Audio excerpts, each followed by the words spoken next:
She said, she said, don't think about what she got back to me. You did where I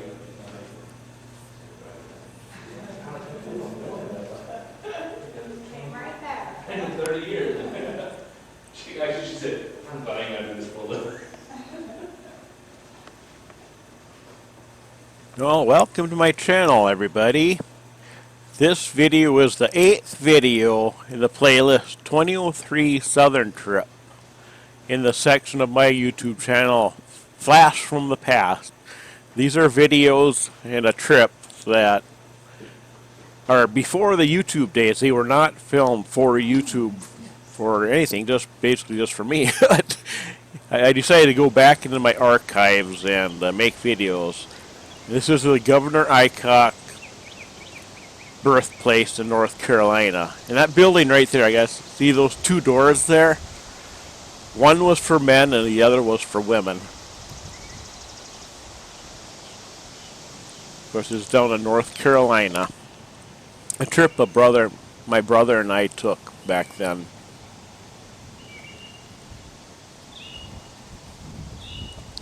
And I don't remember too much about this place here. One thing I do remember, the religious sect that they had was, you know, like they had those, let's see, what was it? I'm trying to remember exactly. Of course, like I said, they had the two doors, and the men had to go in one, and the women in the other. And I think they had to sit on opposite sides of the room, too. And back then, they had fences like around the garden instead of fences around the animals, you know, like a pasture or a pen or anything. But they had fences around the garden instead. Of course, today they do have the fences for the animals. See, like there's the garden, that's kind of like the remnants of the fence that was around it.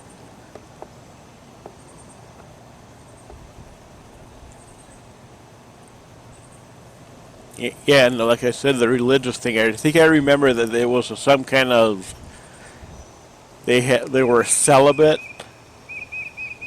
and eventually they all just died out because they weren't repopulated. It was something like that. Next time I'm down there, this is some kind of not too far away from Goldsboro, North Carolina, kind of like in the center of the state. Next time I'm down there, I'm going to have to make a point to try to return to this place, and then I can kind of, this time I'll film it for YouTube and do a better job with information. But all I did, of course, when I was there, just filmed the sites. Didn't give any information or anything. It really is kind of an interesting place, though.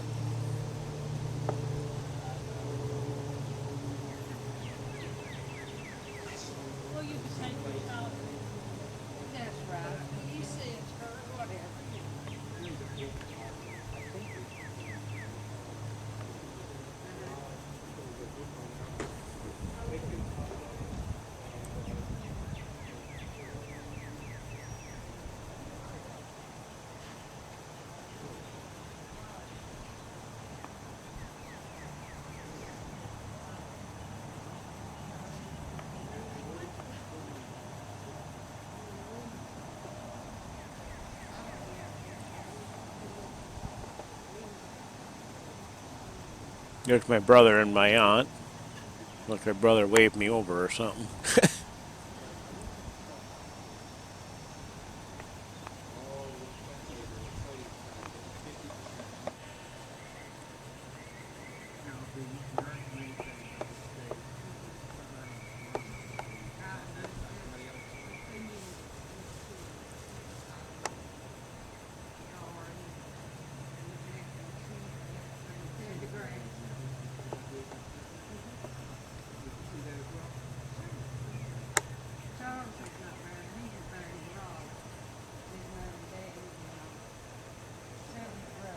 interesting.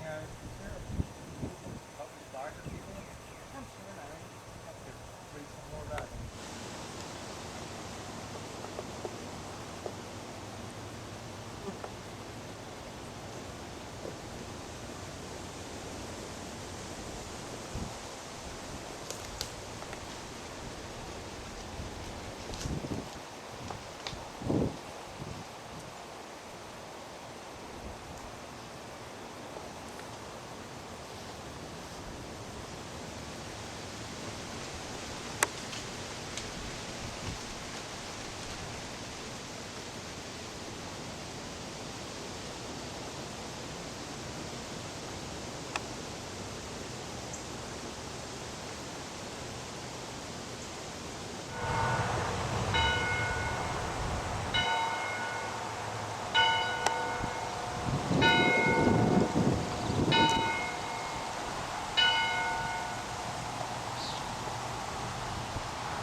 Of course, as you can see, we're at a different location now.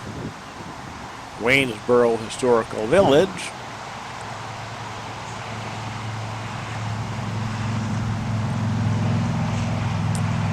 Of course, this was back in 2003, but we visited this place again in 2017.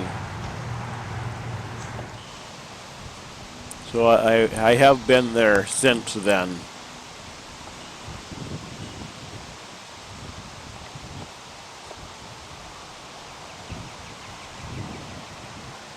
At the end of this video, I'll probably put a link to that video where we visit the 2017 trip down there. You can kind of look and see how it was here in 2003 and then get a more updated version in 2017. Something more recent. See if you can spot any differences or anything.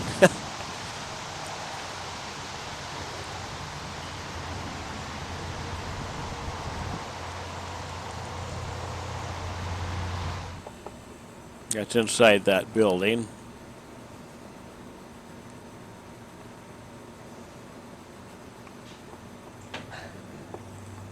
And yes, of course, I had to zoom in.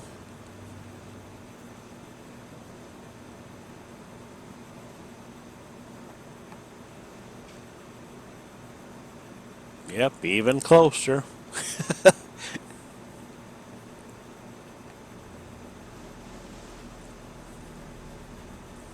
I had just gotten that camera, so this trip was the first time using it. I actually bought it after I got down into Georgia. So it was a new thing to me, so I was kind of testing it out, trying it out, getting to know the camera.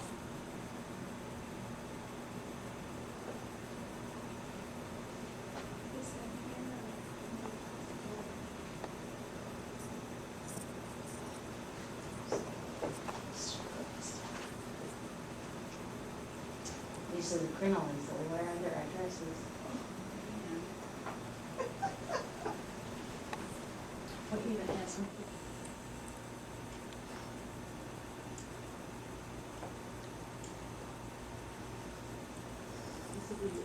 I think they might sometimes have like from the school, so, classes might come there for, for learning, I think. Kind of like a field trip, I think, anyways.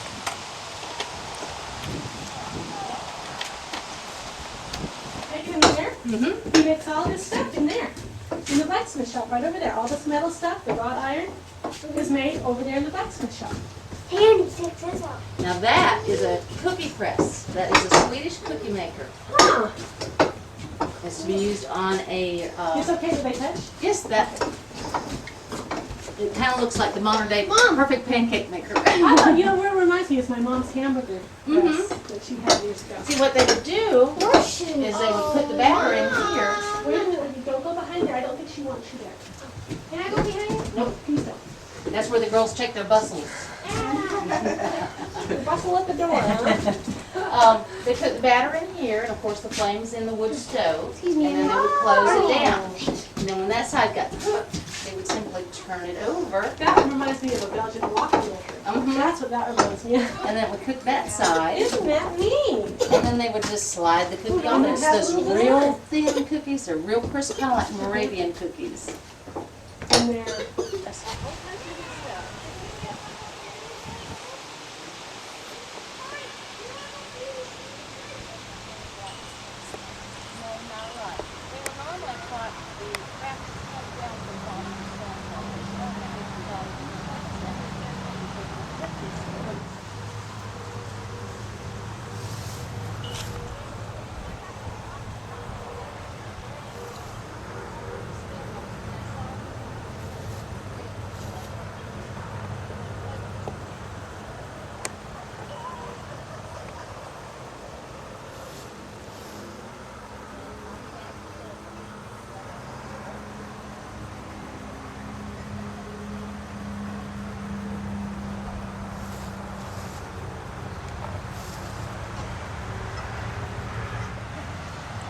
There's my brother in the stockades.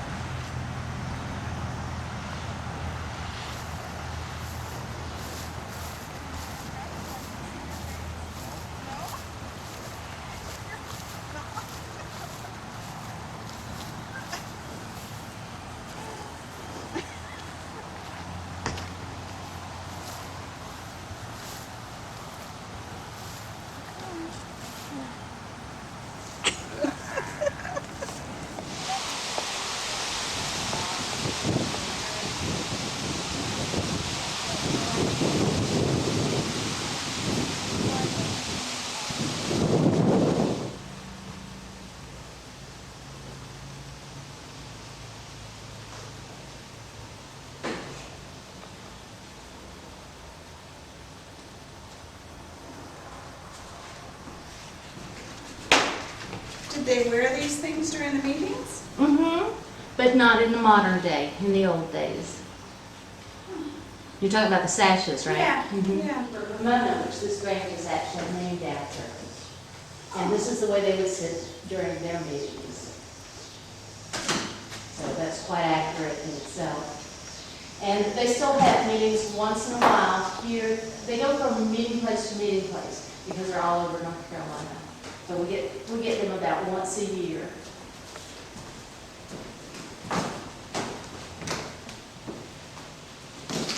You'll also notice that the seats are changed in north, south, east, and west. So that's kind of unique in itself. It all has to do with farming and the moon cycles and all that. They also did blackballing back then. Do you know what that is?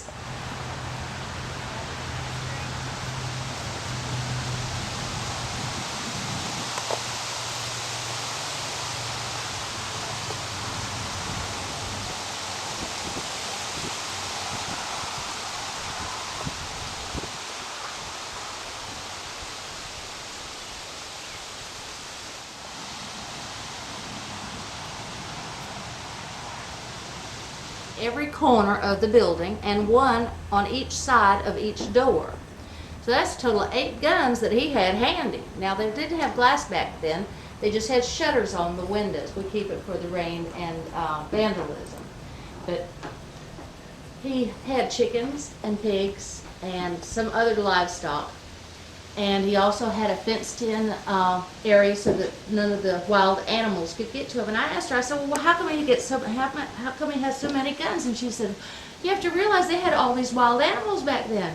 They had wild boar, wild cats, bears, and then on top of that, they had the cliff-dwelling Indians at the cliffs of the Neuse. Well, the Indians used to steal his livestock and his chickens and his pigs for at wintertime because, of course, they had no knowledge of livestock and things like that. Well, he made a deal somehow with the Indians, and instead of, in the wintertime, he would give them chickens or a pig or something, whatever they needed to keep their tribe going, and in turn, they did not burn his house down.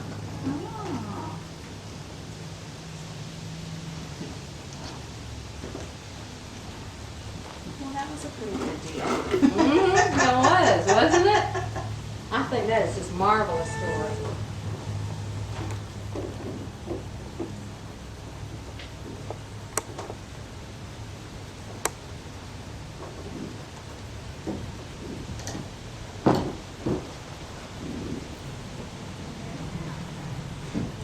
That one's actually, must have been somebody, I figure, called us loyal, because got a cement potty in it.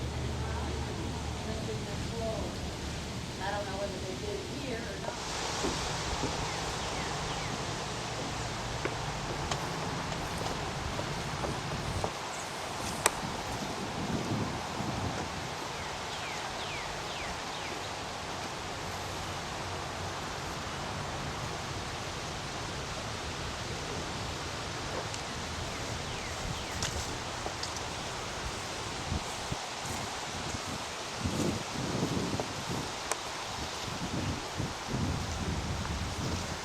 This is Dr. Kennedy's house.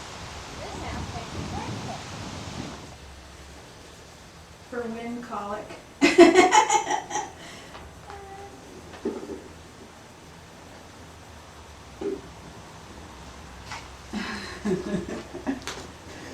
Purgatory, let's see.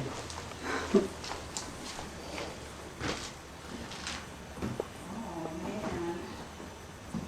Most of the women don't like that room. No, I can see why. Looks kind of wicked, doesn't it? Mm-hmm.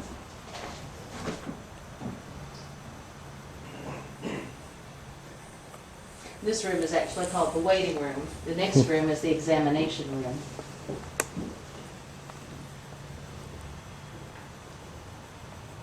The neat thing about the back room that you're in is the back door.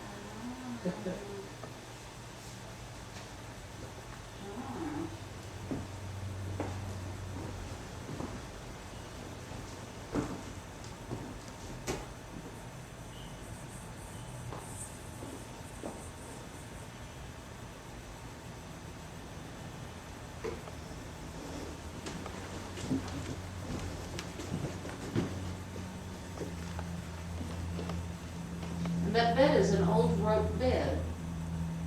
Oh, yeah, we saw that's them at, Chelsea.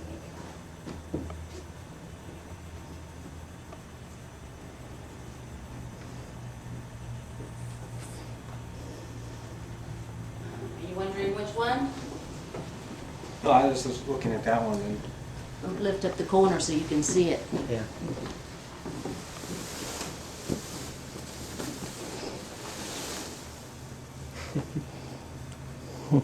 No such thing as springs back then. Mm-mm. Well, there were, but they'd be expensive. Yeah, of course. Independent order of odd fellows. And they built and created a orphanage here in Goldsboro in the early 1800s. And when they did that, the children, they accepted anyone. And what they did is they fed them, clothed them, housed them, and sent them to school, educated them. They also taught them a trade, whether it be a man, a boy, or a girl. So by the time they were 18 years old, they had a trade, they were ready to go. And they would find either on the graduation day or when they turned 18, they would find a small trunk on their bed and put all their belongings in it. And let them put them in it until you go out in the world and be on your own. You're fine. We've done all we can do. But I'll meet you in there. Okay. Or when you get ready to come out, you'll be back by door.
Those were all the governors in North Carolina. Yeah.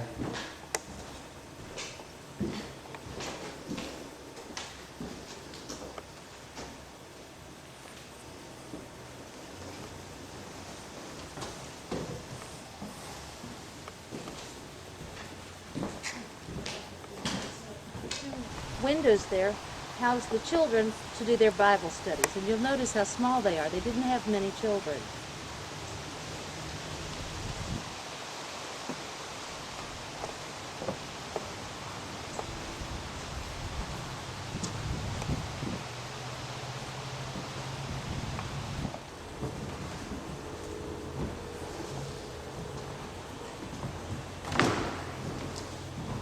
This building came from the Cox Mill area.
Or smokehouse, and there's a hay barn back there. You can't go in any of the buildings, and I don't recommend you trying to walk in the salt house because they haven't nailed the floorboards down.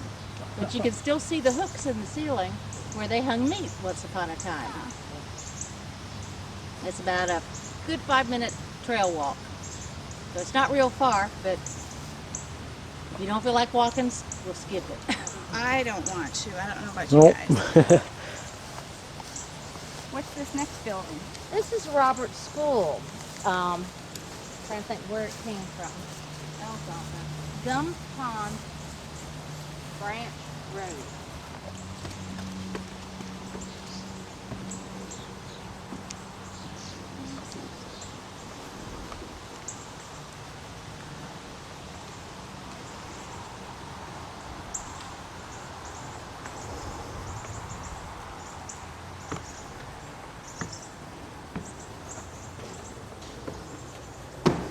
Oh, the workshops are opening. Yay!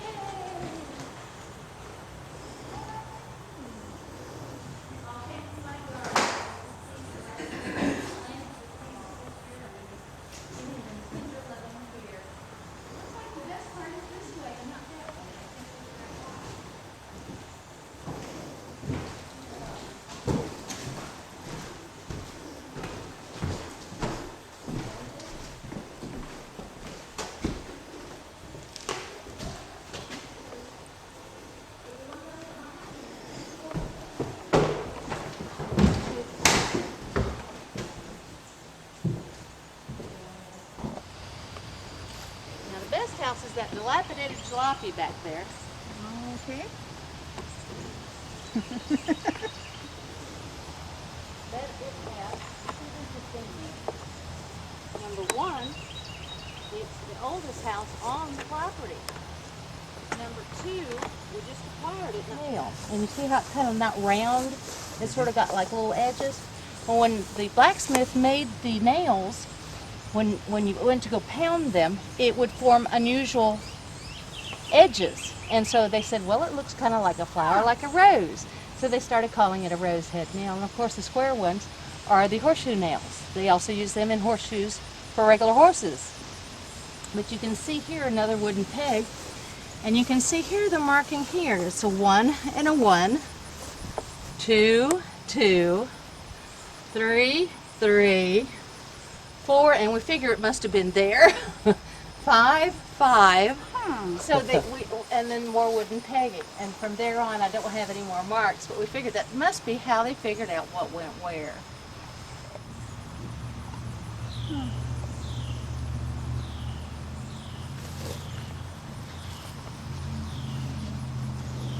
So right here is the house family life museum, or it's going to be turned into a restaurant. This hasn't been